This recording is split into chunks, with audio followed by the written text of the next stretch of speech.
कर्णप्रयाग। वो सहस्त्र कवच था पिछले जन्म में, और उसने भगवान सूर्य की तपस्या की थी।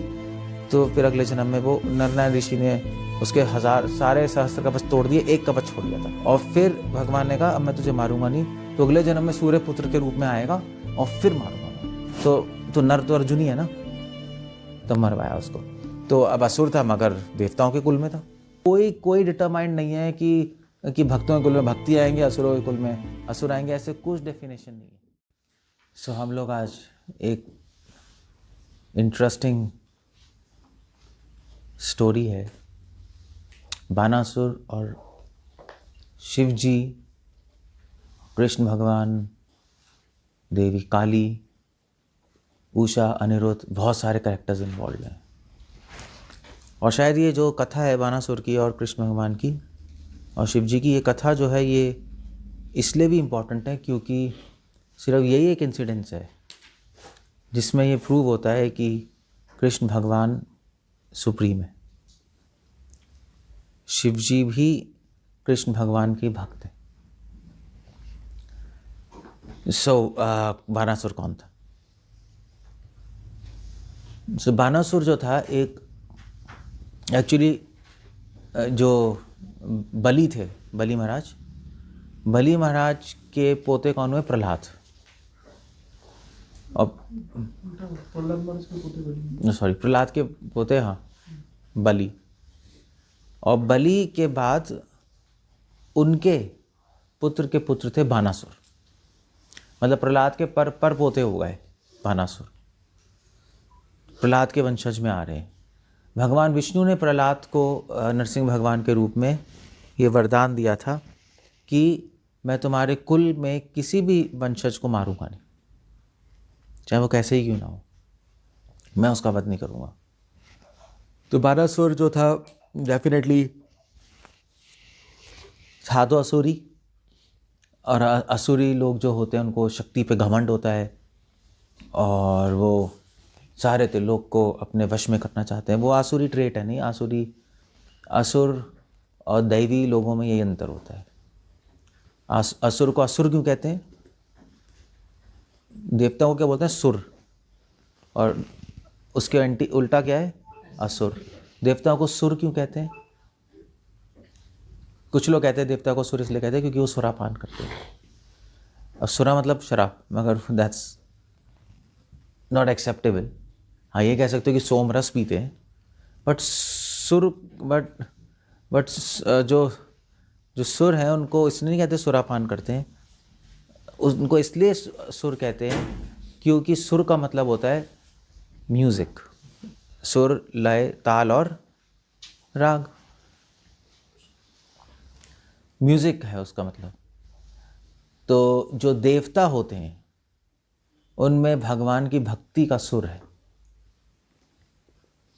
इस तरह से, इसलिए उनका नाम पड़ा सुर। भगवान की भक्ति का म्यूजिक, उसकी जो मेलेडी है वो उनके हृदय में है। और जो असुर है उनके हृदय में भक्ति नहीं है, इसलिए उनको बोलते हैं असुर।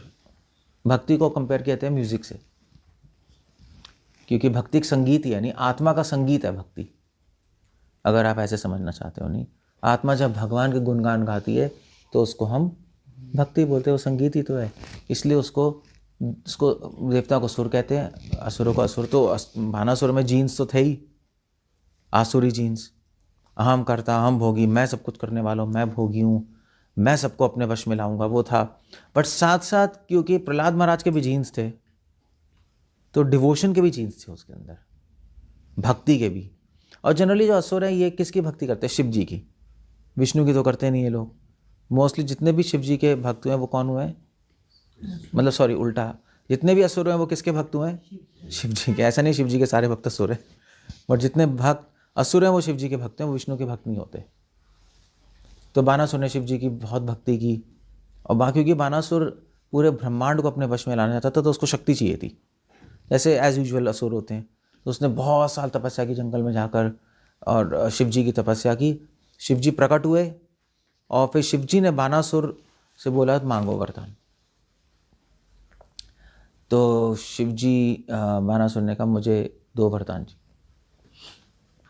तो पहला वरदान चाहिए कि मेरी 1000 भुजा हो जाए और हर भुजा में हजारों हाथियों का बल आ जाए।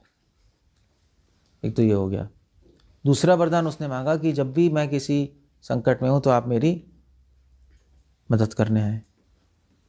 और तीसरा वरदान उसने मांगा जो भागवत में दिया है, वह मांगा कि मुझे ऐसे व्यक्ति से युद्ध करना है जिसको कोई नहीं हरा सकता। तो शिव जी ने कहा ऐसा तो एक ही व्यक्ति है, भगवान कृष्ण, बाकी सब तो किसी ना किसी के हाथों हारेंगे ही हारेंगे। तो उन्होंने कहा ठीक है तथास्तु, मैं तीनों वरदान देता हूँ।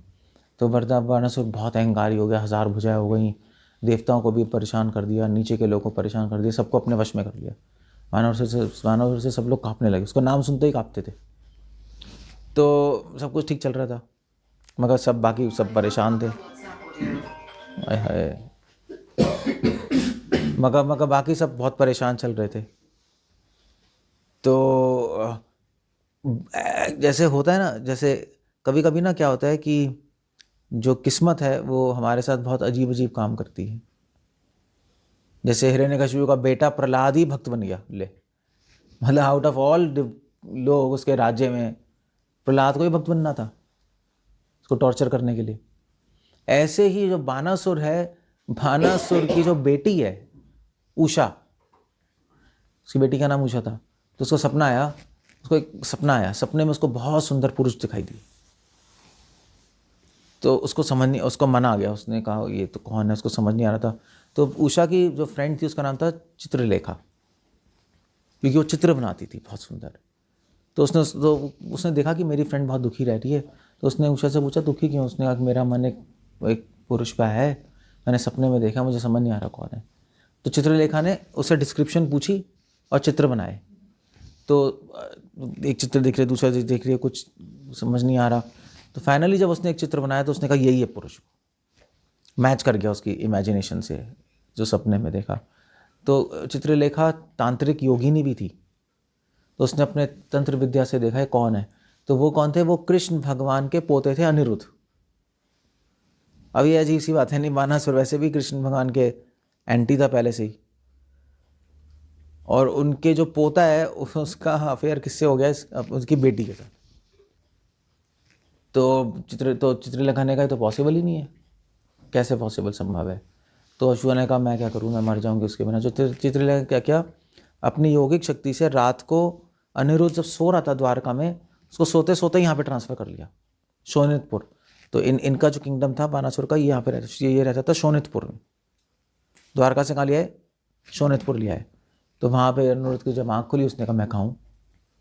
वहाँ पे उषा खड़ी है, उन्होंने कहा ये क्या हो गया है, लड़की के चैम्बर में कहाँ से आ गया, द्वारका कहाँ है, क्या हो रहा है। तो सारी सिचुएशन समझाई। तो उषा ने फिर अनिरुद्ध को अच्छी तरह उसको वेलकम किया, उसको फ्रूट्स दिए, उसको कपड़े दिए, उससे अच्छी तरह बातें की। तो अनिरुद्ध का भी उससे प्रेम हो गया देखते, दोनों लव एट फर्स्ट साइट हो गया। तो उषा ने कहा आप प्लीज़ यहाँ मेरे साथ रहो यहाँ। उन्हें कैसे रहेंगे, तो उसने कहा मेरी चैम्बर में रहो, मेरे चैम्बर में कोई आता नहीं। तो वो दोनों साथ में रहने लगे। मतलब समझ लो कि सबसे पहला केस लिविंग रिलेशनशिप का उषा अनिरुद्ध ही है मतलब 5000 साल पहले ही लिविंग रिलेशनशिप्स हो रहे हैं अभी। तो साथ में ही रहने लगे, सीरियसली साथ में रहते थे। और उषा किसी को अलाउ भी नहीं करती थी अपने कमरे में आने को, कि साथ में रहते थे। तो रहते गए तो बानासुर के फादर को कुछ अजीब सा लगा कि कुछ लाइक उसकी बेटी रूम से बाहर नहीं आ रही है, अंदर कोई सीक्रेटिव। तो बानासुर ने जाके एक बार ध्यान से एक देखा, मतलब छेक से, तो उषा अनिरुद्ध के हाथ चौसर खेल रही थी, शी वॉज एंजॉइंग। उन्होंने कहा ये कौन है। तो बानासुर एकदम से अपने तलवार वार निकाल के अंदर आया और उसने अनिरुद्ध को अपने कैप्चर कर लिया वरुण पास से और बंदी बना लिया। उषा बहुत दुखी, उसने कहा ये क्या हो गया। उषा ने बताया तो मेरा प्रेम है, ये है जो भी है। बानासुर ने कहा क्वेश्चन ही नहीं, तो कृष्ण का पोता है, हमारे दुश्मन का पोता है, और तुम क्या इससे प्रेम कर रही बैठी हो, कैसे लाई हो, मुझे बताया भी नहीं। उस बहने एंग्री उसको डाल दिया नीचे, जेल में डाल दिया। तो वहाँ नारद मुनि को पता लगा ये कि अनिरुद्ध कैप्चर हो गया। नारद मुनि सीधा भागे भागे कहाँ गए, द्वारका। कृष्ण को बोला भैया आपका पोता तो बानासुर के पास है। कृष्ण ने कहा लो। कृष्ण भगवान सारी आर्मी लेकर बलराम जी के साथ पहुँचे, बलराम जी नहीं थे, कृष्ण पहुँचे आर्मी लेकर। बानासुर पे अटैक करने के लिए। तो बानासुर पे अटैक किया, और बानासुर तो पहले ही वेट कर रहा था कृष्ण वहाँ से लड़ाई, क्योंकि शिव भगवान ने कहा था कृष्ण से तुम्हारी लड़ाई होगी, उनको कोई हरा नहीं सकता। तो बानासुर बड़ा खुश हुआ, चलो इस बहाने हमारा युद्ध तो होगा। बानासुर को युद्ध करने का बड़ा शौक था। तो भगवान आए तो वहाँ पे युद्ध हुआ, बहुत घमासान। तो युद्ध हुआ तो बानासुर भी पावरफुल ही था, वो सबको मारने लगा। भगवान ने फिर अपने दिव्य अस्त्रों से बानासुर को मारना शुरू किया। तो उसकी 1000 भुजाएं थी ना, एक एक भुजा काटना शुरू किया। मगर जैसे ही उन्होंने एक एक भुजा काटना शुरू किया, 2 भुजा काटी, शिवजी वहाँ प्रकट हो गए। कि शिवजी ने क्या वरदान दिया था कि जब भी कोई तुम मुश्किल में होगे तो मैं, संकट में होगे तो मैं तुम्हें बचाने आऊँगा। शिवजी आ गए। अब शिवजी भी वचनबद्ध हैं और कृष्ण को भी अपने पोते को बचाना है, वो भी वचनबद्ध है, क्योंकि उनका पोता उनके शरणागत है, भक्ति है। तो वहाँ पे शिवजी और कृष्ण भगवान में युद्ध हुआ। ऐसा कभी इतिहास में हुए नहीं कि शिव और विष्णु में युद्ध हुआ हो, एटलीस्ट सात्विक पुराणों के अकॉर्डिंग। तो जब युद्ध हुआ तो सब एक एक युद्ध चला, मतलब तो शिव अपना पाशुपत अस्त्र चला रहे हैं, कृष्ण नारायण अस्त्र चला रहे हैं, ये ब्रह्मस्त्र चला रहे हैं, वो अपना और अस्त्र चला रहे हैं। पूरा इतनी घमासान लड़ाई हुई कि सारे लोग तो साइड में हो गए, यही दोनों लड़ रहे थे। अब इनके बीच में कौन आएगा? दिव्य अस्त्र इस्तेमाल कर रहे हैं। तो ब्रह्मांड हिलने लगा है, ब्रह्मांड के बैलेंस बिगड़ने लगा। तो सबने, तो ब्रह्मा जी ने कहा क्या किया जाए? तो ब्रह्मा, ये तो दोनों लड़ते रहेंगे, कोई हारेगा तो है नहीं, शिव है और कृष्ण है। तो कृष्ण भगवान ने क्या, कृष्ण भगवान ने एक आइडिया चला। कृष्ण भगवान ने एक अस्त्र भेजा जिसको बोलते हैं जिम्भ्रन अस्त्र। जिम्भ्रन होता है, क्या होता है? उबासी। उबासी नहीं होती, यॉर्निंग, नींद आ जाती है उससे। तो उन्हें जिम्भ्रन अस्त्र भेजा और शिवजी को लगा, और शिवजी वहीं पे बैटलफील्ड में सो गए वो वहीं। तो बानासुर ने कहा ये क्या हो गया, शिवजी सो गए। अब सो गए तो फिर तो वचन पालन ना पालन करने का क्वेश्चन ही नहीं है, वो तो सो ही गए। तो बानासुर को बड़ा गुस्सा है कृष्ण भगवान ने। बानासुर ने फिर पूरी शक्ति से अटैक किया तो भगवान ने अपना सुदर्शन चक्र निकाल लिया और उसकी 1000 भुजाएं काटना शुरू कर दी। उसकी 1000 भुजाएं कटती गई। 1000 भुजाएं काटने में टाइम लगेगा ना, करते गए तो बीच में, एकदम से बीच में माँ काली आ गई। चंडी देवी है ना, चंडी देवी है ना, वो आ गई। अब भगवान कृष्ण के सामने आके खड़ी हो गई, बानासुर और कृष्ण भगवान के बीच में। तो और उन्होंने कपड़े नहीं पहने थे। चंडी है ना, चंडी माँ जनरली बिना कपड़ों के होती है ना। कृष्ण माँ ने आंखें बंद कर ली। उन्होंने कहा ये लो, कि नेकेड स्त्री को तो देख नहीं सकता मैं, ये तो गलत है, धर्म के अधर्म है। तो उन्हें आंखें बंद कर ली। तो चंडी ने बानासुर से कहा अटैक करो, क्योंकि चंडी, अगर शिवजी बानासुर की रक्षा करेंगे तो चंडी का तो कर्तव्य है, वो तो उनकी पत्नी है कि वो भी रक्षा करे, वो अर्धांगिनी है। तो बानासुर ने फिर कहा ठीक है। बानासुर अटैक करने लगा, अटैक करने के लिए तैयार हो गया। तो कृष्ण भगवान ने क्या किया? कृष्ण भगवान ने फिर श्रीमद् भागवत में आता है, कृष्ण भगवान ने क्या किया? कृष्ण भगवान ने चंडी को बोला कि तो आपके पति वचनबद्ध हैं, आप वचनबद्ध नहीं है, और वैसे भी ये असुर है, इसने ब्रह्मांड को तंग किया हुआ है, देवताओं को तंग किया हुआ है, सबको तंग किया हुआ है। तो अगर आप इसकी रक्षा करेंगी तो आप अधर्म की साइड ले रही है, क्योंकि आप वचनबद्ध नहीं है। तो चंडी ने कहा, चंडी को समझ आया कि ये तो भगवान, अब कृष्ण भगवान ही बोल रहे हैं। तो चंडी वहाँ से चली गई। अब भगवान ने फिर से सुदर्शन चक्र में उसके हाथ कटते गए, मगर बानासुर का अहंकार नहीं कटा अभी। उसके हाथ कटते गए, और जब सारे हाथ कट गए, से 2 बचे थे, तो सुदर्शन चक्र से बस भगवान उसके बाकी 2 हाथ काट के उसको मारने ही वाले थे, शिवजी की नींद खुल गई। और शिवजी ने कहा कृष्ण भगवान से कि आप इसको मारिए मत, क्योंकि मेरा भक्त है ये, वरना बाद में लोग कहेंगे कि मेरा भक्त भी है, मैंने वचन दिया है बेसिकली इसको, मेरा वचन झूठा हो जाएगा, तो आप इसको जीवन दान दीजिए। कृष्ण भगवान ने कहा वैसे भी मैं तो मार सकता ही नहीं उसको, क्योंकि मैंने तो वरदान दिया है प्रहलाद को कि तुम्हारे वंशज को मैं मारूंगा नहीं, मैं तो बस उसका अहंकार काट रहा था। तो बानासुर ने फिर जाके प्रणाम किया भगवान को। भगवान ने कहा मेरा अहंकार खत्म हो गया, मुझे तो समझ आ गया कि शक्ति सबसे ऊपर नहीं है, शक्ति ने समर्पण सबसे ऊपर होता है, और मैं पागल हो गया था। तो बानासुर ने फिर अब उषा और अनिरुद्ध का विवाह किया, उषा अनिरुद्ध का विवाह किया और भगवान कृष्ण की शरण ली। भगवान कृष्ण ने बानासुर को फिर बोला कि ठीक है, तुम्हारा अहंकार खत्म हुआ, मगर क्योंकि तुम शक्तिशाली हो, शिव जी के भक्त हो, इसलिए मैं तुम्हें वरदान देता हूँ कि तुम अब महाकाल बनोगे। महाकाल समझते हो? तो शिव जी के पास दो चीज़ें होती है, एक होती है मृत्यु, एक साइड में मृत्यु खड़ी होती है शिव जी के, सॉरी शिव जी का कह रहा हूँ, यमराज जी की एक साइड में मृत्यु होती है, एक साइड में महाकाल होता है, काल होता है। तो उन्होंने कहा तुम महाकाल बनोगे और तुम वो सेवा संभालना। तो बानासुर उसके बाद महाकाल बना और फिर उसके बाद अनिरुद्ध को उषा और विवाह करके भगवान कृष्ण अपने द्वारका लिए। तो ये शॉर्ट में कथा है बानासुर की। अब क्वेश्चन है कि आप इसे सीखते क्या हो? ये तो कथा तो हो गई, मगर इससे क्या टीचिंग्स मिलती हैं? कौन बताएगा? सबसे पहली टीचिंग क्या है और सबसे इम्पोर्टेंट, जिसके लिए स्टोरी बताई जाती है, जिसके लिए कथा बताई जाती है? कथाएं तो बहुत हैं। श्री कृष्ण ही भगवान है। श्री कृष्ण ही भगवान। ये सबसे पहली टीचिंग यही है कि कृष्ण और शिव में शिव हार गए। इससे क्या पता लगता है कि कृष्ण ही भगवान है। क्योंकि मैंने बताया था कि रावण भी शिव का भक्त था। शिव ने रावण को सपोर्ट करने के लिए मना कर दिया था। उन्होंने कहा राम मेरे स्वामी, मैं कैसे मारूंगा? यहाँ पे शिव जी ने गलती नहीं की। उन्होंने कहा मैं लड़ूंगा कृष्ण भगवान से और हारूंगा ही हारूंगा, वो तो भगवान से कैसे जीतूंगा मैं? शिव तो उनके भक्त हैं कृष्ण के। तो वो हारे और फिर ये प्रूव हो गया कि भगवान और कोई नहीं है, केवल कृष्ण है। इसलिए स्टोरी कोर्ट ही इसलिए की आती है बानासुर की, क्योंकि बहुत कन्फ्यूजन है ना, शिव भगवान है, विष्णु कृष्ण भगवान है, विष्णु भगवान है। बल्कि शैवाइट्स और वैष्णव तो लड़ते ही रहते हैं। आप साउथ में जाओ, लड़ाई होती है बहुत तगड़ी, डिस्कशंस हुई हैं, डिबेट्स हुई हैं बहुत बड़ी।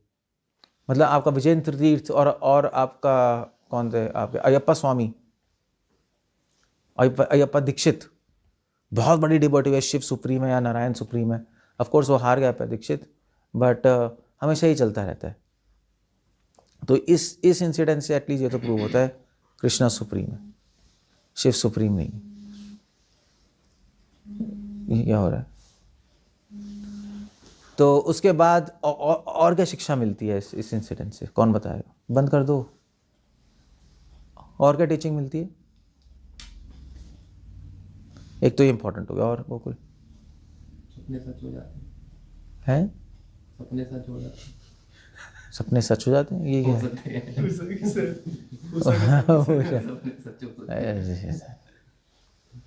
ये कोई टीचिंग है नहीं। और क्या टीचिंग, कौन बताएगा?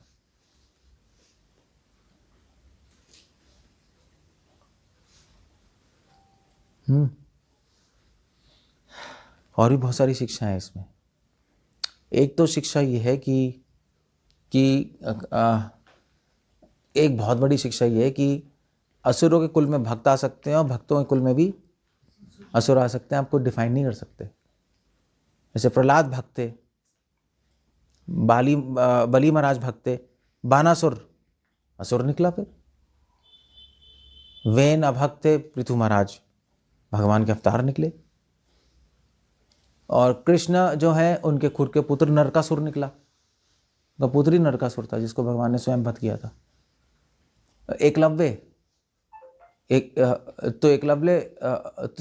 वासुदेव के 18 रानी थी, उसमें से एक रानी का पुत्र है, मतलब कृष्ण भगवान का कजन ब्रदर है। असुर निकला। क्या किया उसने? सूर्य पुत्र कर्ण, देवताओं के पुत्र हैं, असुर है।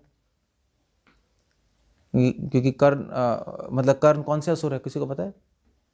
ऐसे तो सीरियल नहीं बना है कर्ण पे, अब बहुत ज़्यादा कर्ण को दिखाया है, like he is a gentleman और वो, बट कर्ण असुर है। कर्ण असुर तो कौन, क्या नाम है उस असुर का? उसका नाम है सहस्त्र कवचम। आप बद्रीनाथ जाओगे ना, तो बद्रीनाथ में बीच में कौन सा वो है जगह, कौन सी जगह है? नहीं, बीच में बद्रीनाथ के बीच में एक जगह आती है ना,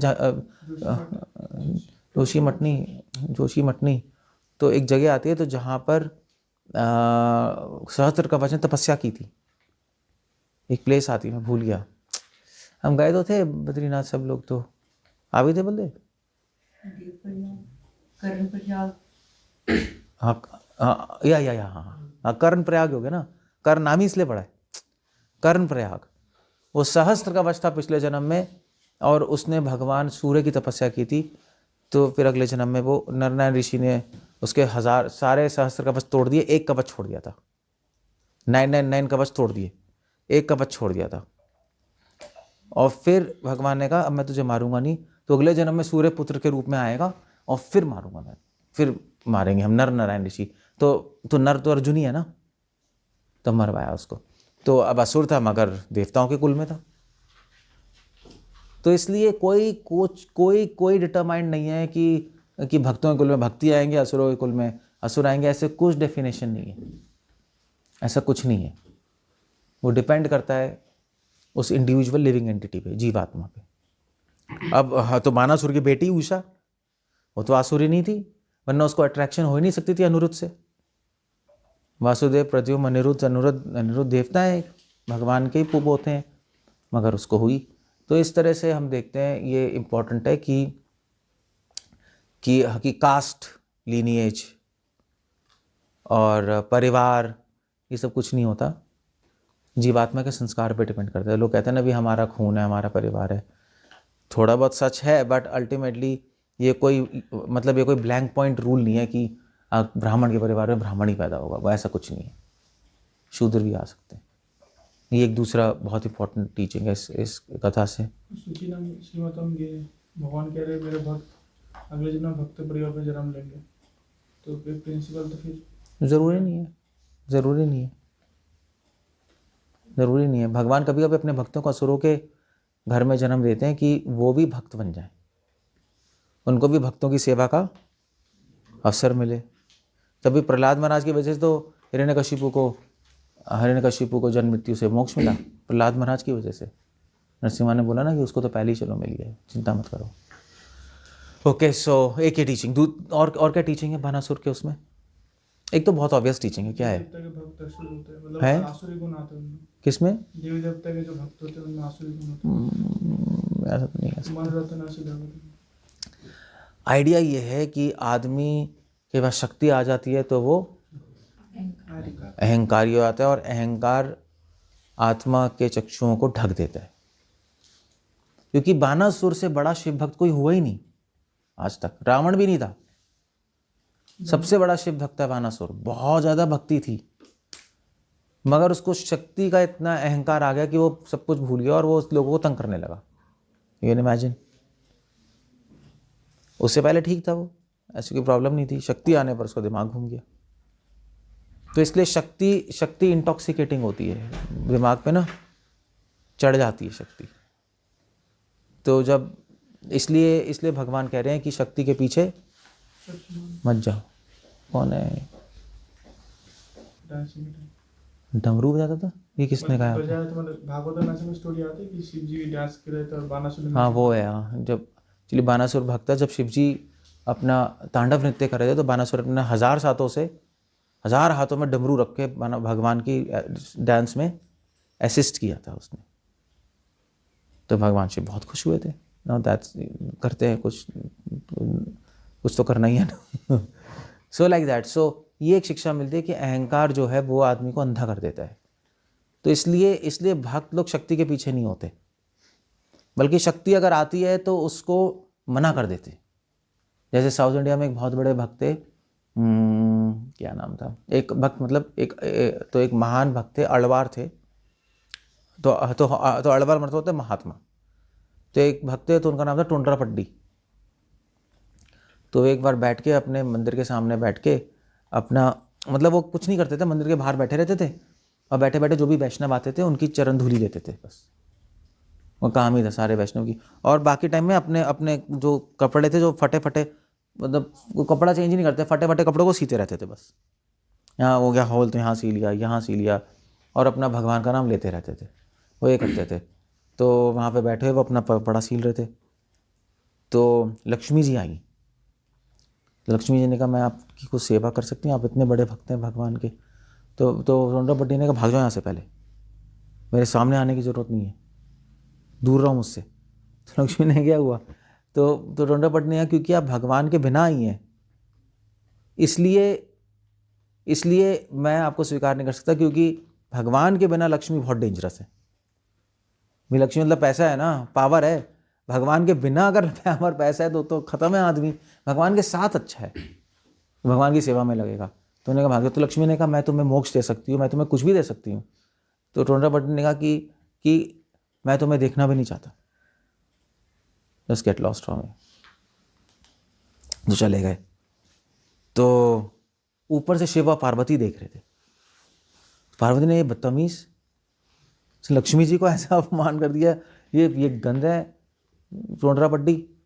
तो भगवान शिव ने कहा नहीं, ये विष्णु का भक्त है, ये इसलिए कर रहा है क्योंकि माया से डरता है, माया से नहीं ज़्यादा उसके साथ रहना चाहता।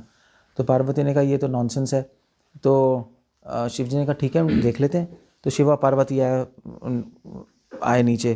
टोंडा पट्टी ने शिव जी को देखा और उठे भी नहीं सीट से, कपड़ा सीते रहे।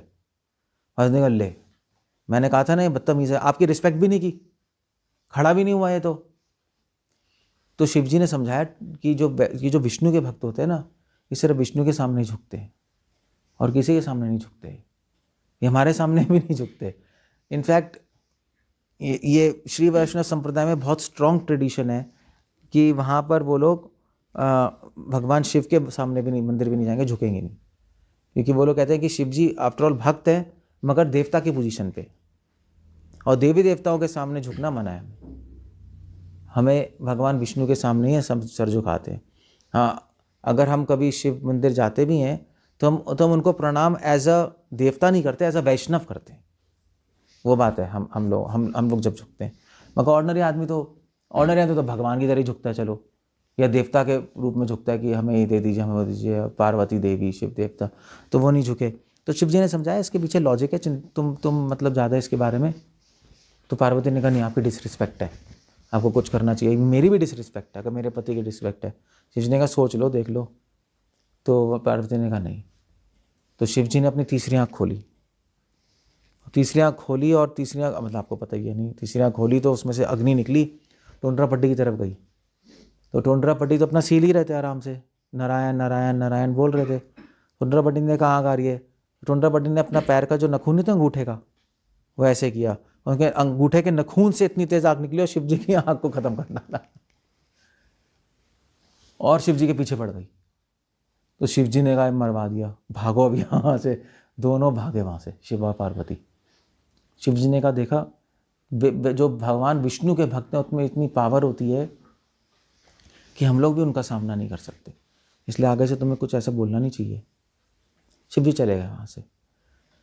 तो मैं ये बता रहा था कि इसलिए भगवान विष्णु के भक्त पावर में ज़्यादा इंटरेस्टेड। टोंडा पट्टी में पावर थी मगर को यूज़ नहीं कर रहे थे, ये मतलब ही नहीं था कुछ। और लक्ष्मी जी की मोक्ष भी स्वीकार नहीं किया, लक्ष्मी जी को ही स्वीकार नहीं किया। लक्ष्मी जी जबकि श्री वैष्णव संप्रदाय तो मतलब लक्ष्मी जी को ही मानते, श्री संप्रदाय है ना, लक्ष्मी उनके आराध्य हैं, मगर बिना विष्णु के वो स्वीकार नहीं करते क्योंकि वो डेंजरस है। उनको पता था टोंडा पट्टी को।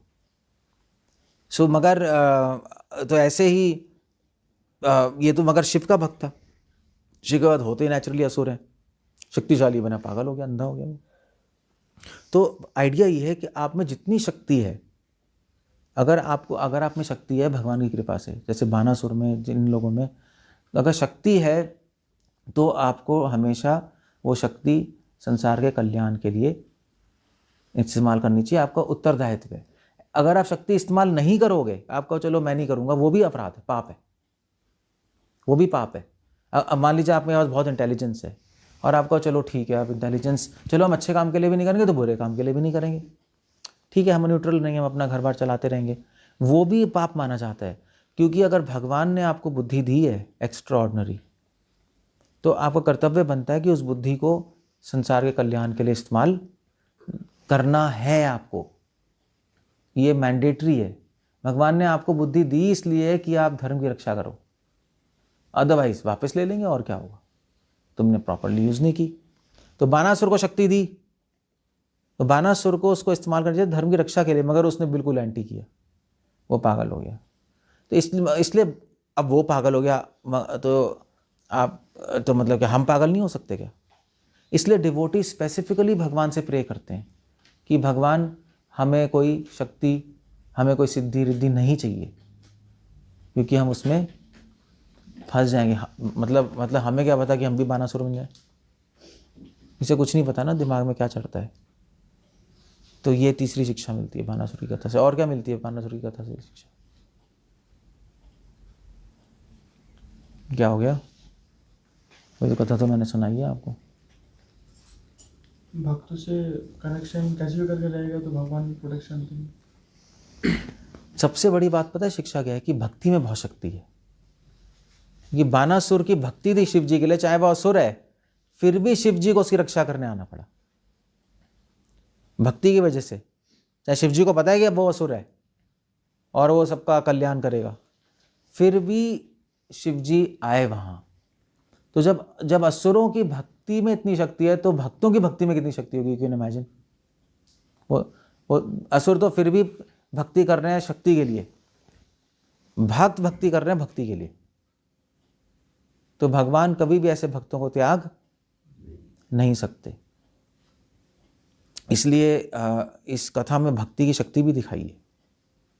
बानासुर की भक्ति, उषा की भक्ति है निरुद्ध जी के लिए, वो इस कथा में दिखाई गई है। सो ये कथा का ये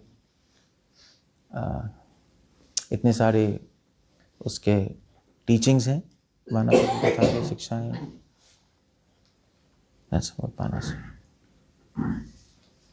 बानासुर की कथा अजीब है, क्योंकि बानासुर बाद में ना एक अच्छा व्यक्ति बन गया।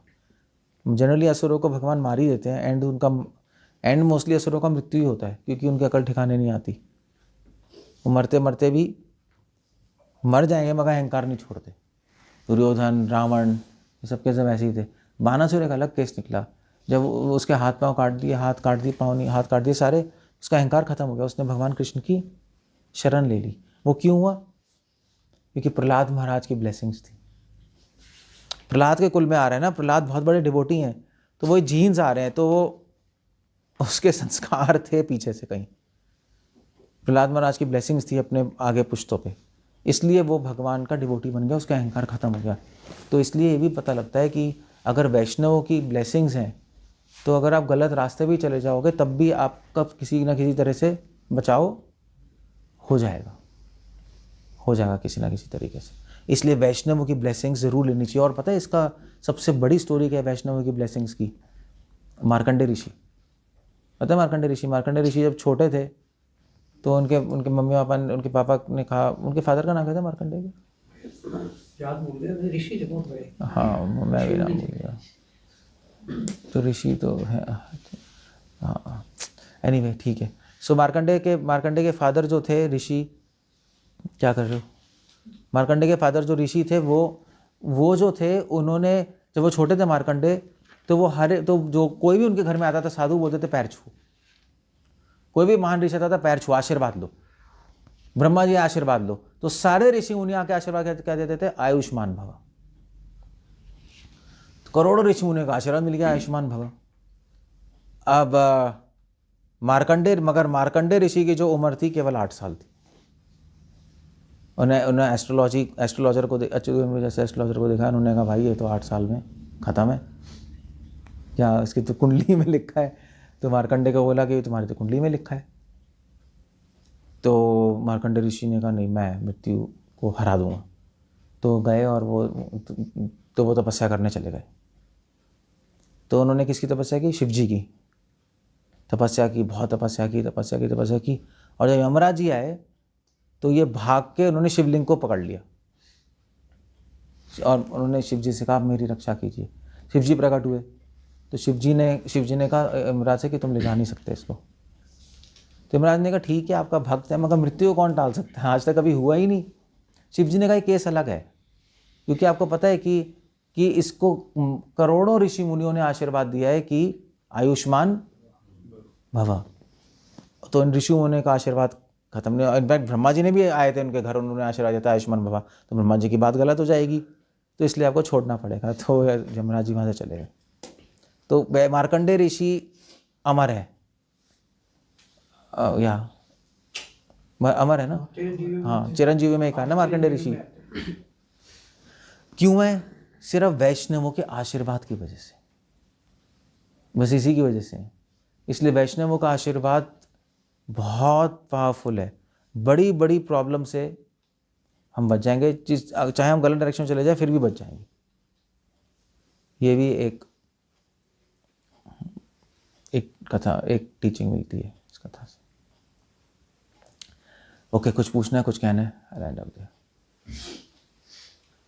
महाप्रभु की लीला में जो वासुदेव थे, वासुदेव विप्रो कह रहे थे कि सारे दुनिया के व्यक्ति का पाप मेरे को दे दीजिए। तो यमराज के लिए इन जो पापियों को सजा देने का सेवा होता है, यमराज की शुद्ध भक्ति वो कैसे कर पाते हो? यमराज जो महाजनी है वो इतना सारे जो पापी आत्मा है उनको सजा देते हैं, तो देते हैं तो तो उनको फिर मतलब भक्त मर्सीफुल होता है ना कि सभी को मतलब मर्सीफुल। आपको पता ही नहीं दया क्या है। दया भी तो नहीं पता लोगों को। हम लोग सब ना कलयुग के लोग हैं, हमें दया भी नहीं पता क्या है, सत्य भी नहीं पता क्या है, हमें कुछ नहीं पता, ना धर्म पता है ना धर्म पता है। अधर्म तो शायद फिर भी पता है, अधर्म भी नहीं पता हमें ना पाप करना आता है ना पुण्य करना आता है, बस खाना पीना सोना और टॉयलेट करना आता है, इतना ही करना आता है, उससे ज़्यादा कुछ नहीं आता।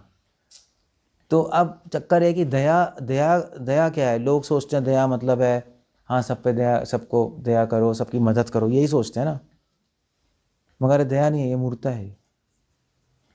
दया जो राजा है वो पनिशमेंट भी तो देते हैं।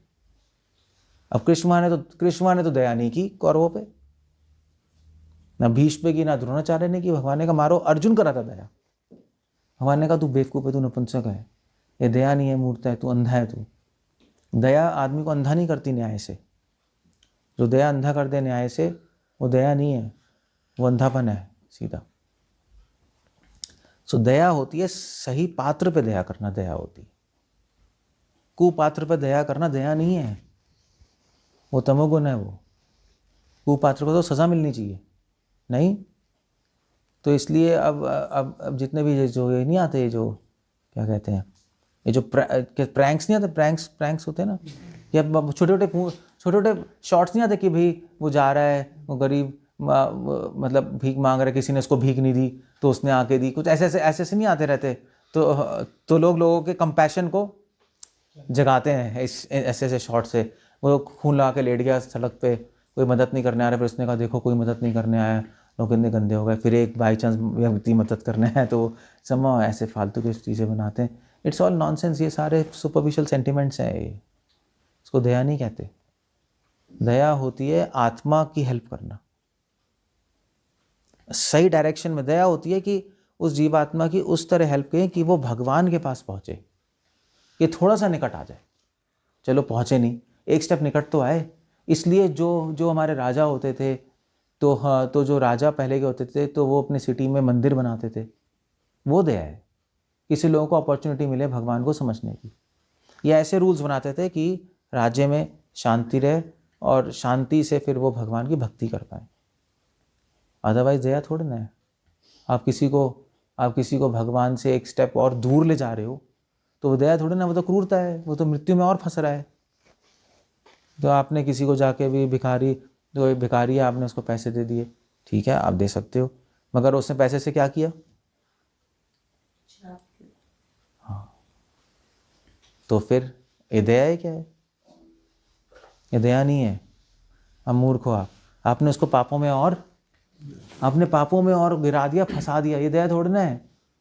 हाँ, उसको भिखारी को पैसे दोगे, फिर आप कहोगे हाँ भिखारी को पैसे दिया, हमें क्या लेने देना, वो क्या करे, हमने तो बेचारे को पैसे दे दिए। मगर ये कोई लॉजिक नहीं बनता, क्योंकि आप ऐसे अपने बच्चों को पैसे दो और फिर वो शराब पिए तो क्या करोगे? है थप्पड़ लगेगा। हाँ, थप्पड़ लगेगा ना, क्योंकि आप कंसर्न्ड हो कि यार तूने गलत काम कर लिया। अब भिखारी ने शराब ली तो कोई प्रॉब्लम नहीं है, क्योंकि अपना नहीं है, वो मरे कटे, हमें क्या, हमने तो पैसे दे दिए। ये इस दया में खोखली है ये दया एक्चुअली।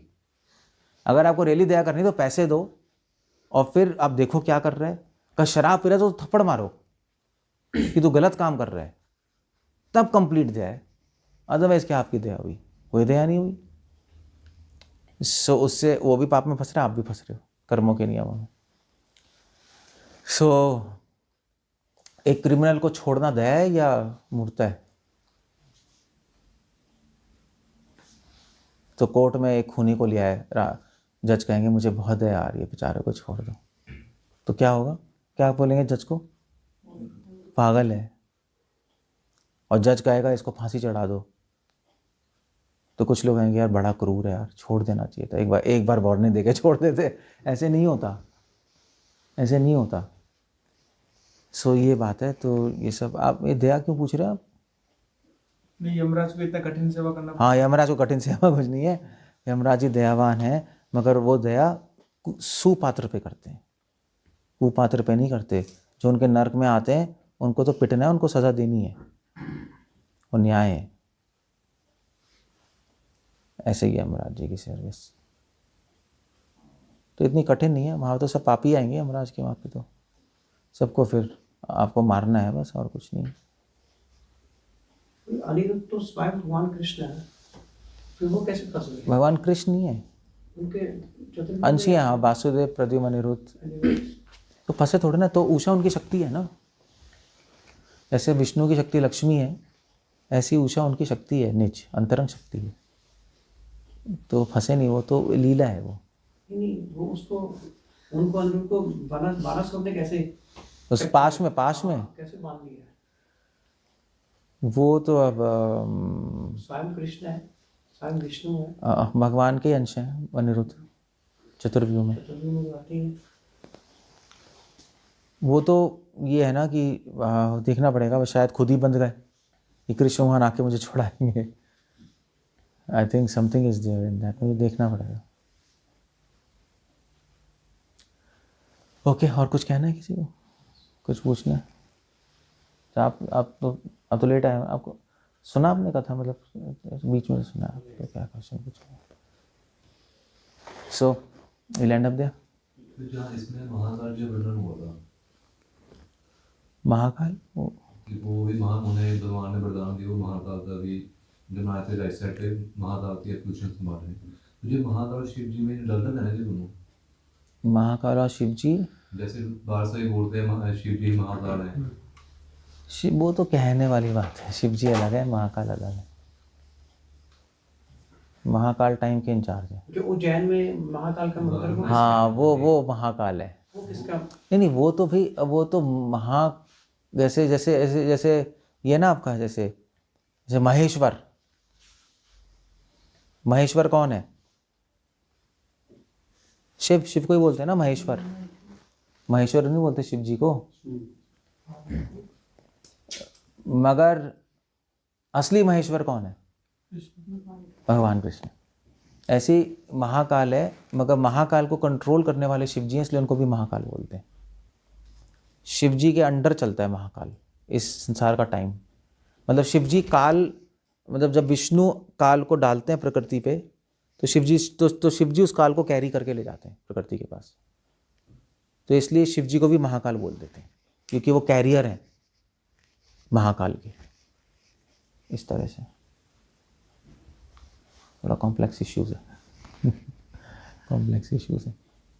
रावण ने इसी महाकाल को रखा था अपने पास बांध के। किसको? रावण ने। मुझे नहीं पता, उज्जैन वाले महाकाल को। नहीं, जो कहते एक तरफ मृत्यु एक तरफ महाकाल।